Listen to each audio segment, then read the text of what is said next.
She bought the most expensive cat in the world. But no one expected what he would reveal. The scratching starts again at midnight. Always the same wall, always the same desperate intensity. Paula lies in bed listening. She hates that sound more than anything. She closes her eyes, counts to 10. This is the third night in a row. She paid $120,000 for this cat. The breeder promised excellent temperament. Docile, calm, perfect for display purposes. Instead, she got chaos in fur. She named him Atlas. He is an ashera, a cat breed considered as the most expensive. Only 100 exist worldwide. The waiting list stretches 3 years minimum. Some people never get one. She never wanted pets, never understood people who called animals family. Animals were messy, unpredictable, demanding. Everything she despised. But this cat served a purpose. When clients visit her apartment, they need to see proof of success, evidence that she operates at their level. The art on the walls helps, the furniture helps, the location helps, but nothing works quite like a living creature that costs more than a luxury car. The cat eliminates doubt before conversations even begin. People who keep animals seem warmer, more trustworthy, more human, especially rare, expensive animals that require real commitment, real care. That perception is worth everything in her line of work. Paula brokers access to private art collections, connects wealthy clients with exclusive opportunities. Her business depends entirely on trust. Atlas was supposed to make that easier. Instead, the cat makes everything harder. The woman gets out of bed, walks to the living room. Atlas sits by the wall, paws working methodically against the surface. "Stop," she says coldly. The cat pauses, looks at her. Those golden eyes hold no apology, then returns to scratching. She grabs a magazine, throws it at the cat. The ashera dodges easily. The magazine hits the wall and falls to the floor. The cat watches the woman calmly, then starts scratching again. "I paid a fortune for you. Stop destroying my home." The cat does not stop. During the day, Atlas behaves perfectly, sits on its perch, grooms itself, ignores her completely. But every night after midnight, the problem started. First, it was breaking things deliberately. Then, the water obsession, turning on faucets, knocking over water glasses. Now this. The wall, scratching. Always the same wall in the living room. The woman considers getting rid of the cat, selling it, giving it away, but she needs it. The clients respond too well. The trust forms too quickly. Morning arrives cold and gray. Paula showers, applies makeup carefully. Dark circles need extra concealer now. The apartment must look perfect. She walks through, checking every detail. Fresh orchids in the entryway. Art books positioned precisely. Atlas sits on his perch in the living room, grooming. The cat is beautiful. She has to admit that. Elegant lines, unusual markings, commanding presence. Everyone who sees him reacts the same way. Surprise, admiration, awe. That reaction is worth the sleepless nights, worth the frustration. At least she hopes so. Paula refills Atlas's food bowl. The cat does not acknowledge her, just continues grooming. They do not have a relationship, they have an arrangement. She never petted him, never played, never spoke except to give commands. Animals were meant to serve a purpose, nothing more.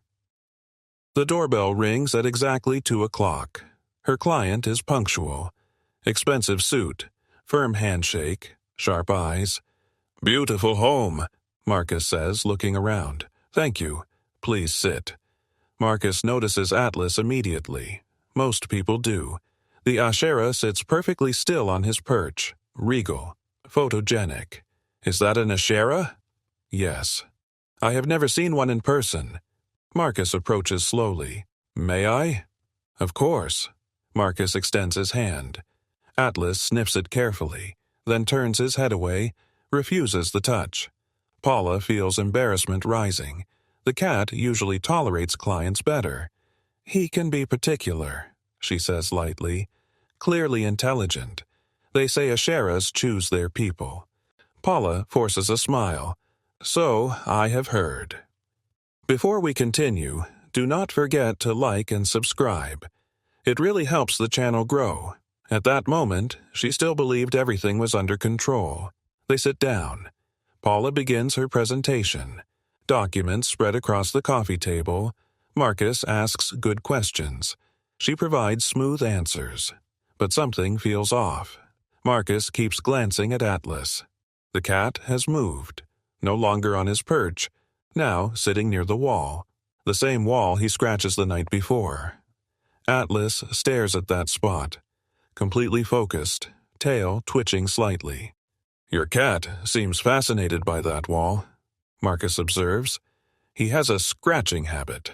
I am working on correcting it." "How long has he been doing that?" "A few nights." Marcus nods, but his attention keeps drifting to the cat. Paula tries to redirect. "As I was saying, this particular collection includes works from..." Atlas meows loudly, sharply. The cat sits perfectly still, staring at the wall, then meows again. "Is he all right?" Marcus asks. "He's fine, just being vocal." But Atlas continues. 3 more sharp meows. Insistent, almost urgent. Paula feels her composure slipping. "Excuse me one moment." She stands, walks toward Atlas. The cat watches her approach. "Bedroom, now." Atlas does not move, just keeps staring at the wall. Paula reaches for him. The cat dodges smoothly, walks away from the wall, but does not go to the bedroom. Instead, circles back toward Marcus. Sits down beside the client, looks up at him, meows softly. Marcus smiles. "I think he likes me now." Paula sits back down, tries to continue her presentation, but the damage is done. The rhythm disrupted, the careful atmosphere broken. Marcus leaves 30 minutes later, promises to consider the opportunity. His tone is polite but distant. After the door closes, Paula stands in her living room, stares at Atlas. The cat has returned to his perch, calm now, grooming casually. "You cost me that client." Atlas does not respond, does not even look at her. Paula feels anger building. 3 months of this. 3 months of chaos, but she cannot get rid of him. Cannot afford to lose the credibility he provides. Clients who saw the ashera always responded better, trusted faster, questioned less. People with pets seemed more genuine, more grounded, more real. That perception was everything. So she was trapped, with a cat she could not control, could not connect with, could not even touch. That night, the scratching starts again. Same wall, same desperate intensity. Paula lies in bed listening. Her jaw clenches. Tomorrow, she will call the breeder, ask about behavioral training.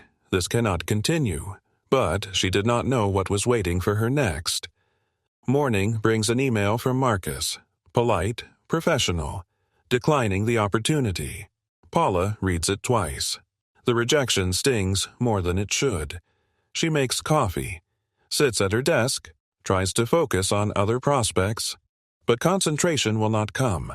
A sound from the living room. Paula walks over to investigate.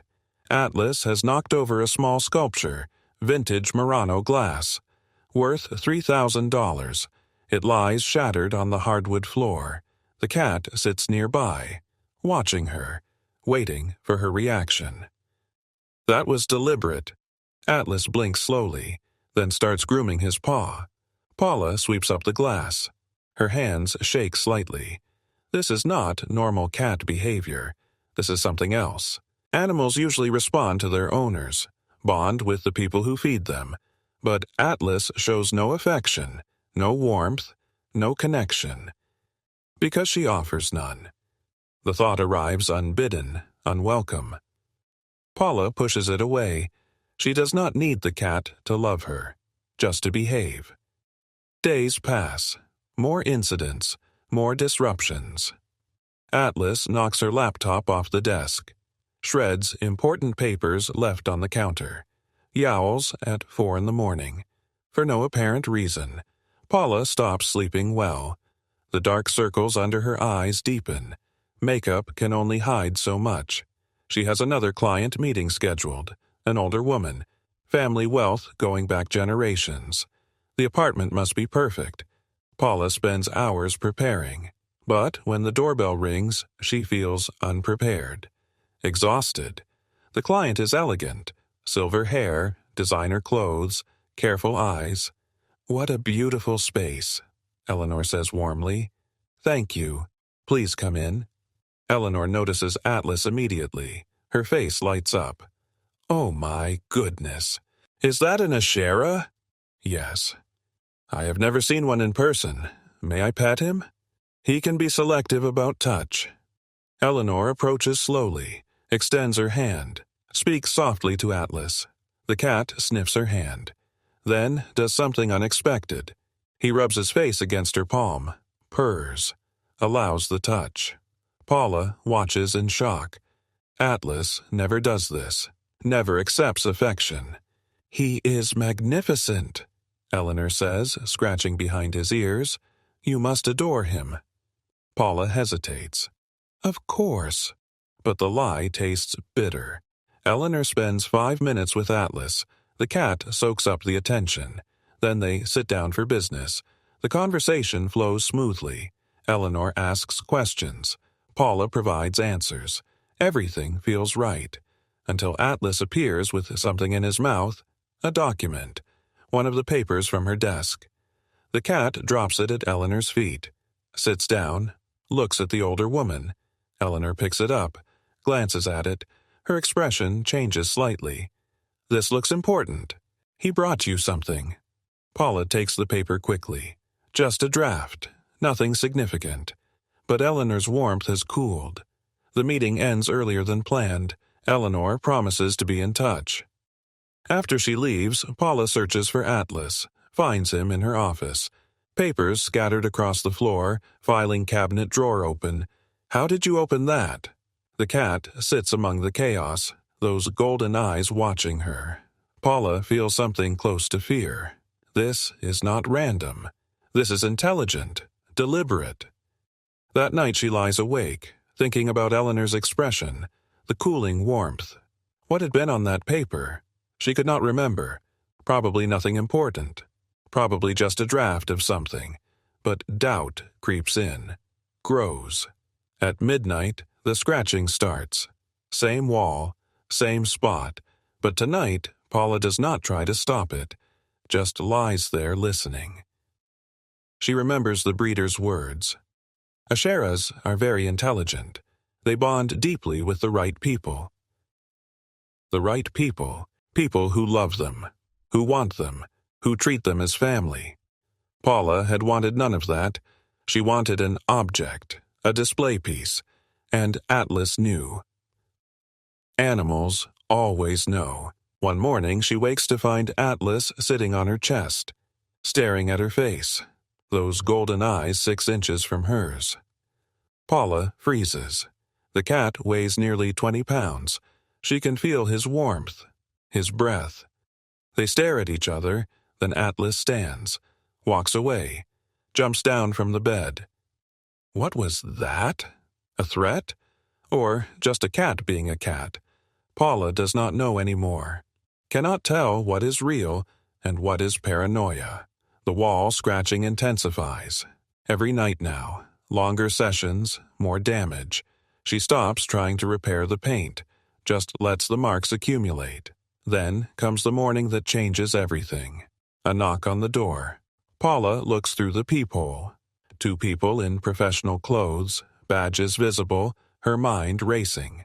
Someone reported something. She thinks about recent clients, the older woman. Her heart stops. She opens the door slowly, tries to smile. Yes?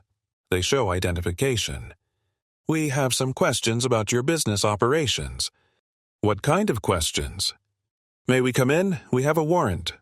Paula steps aside. No choice. Refusing makes things worse. They enter, look around the apartment, notice the art, the furniture, and Atlas. "Beautiful cat," one of them says. "Ashera?" "Yes." "Very rare. You must take excellent care of him." Paula does not answer.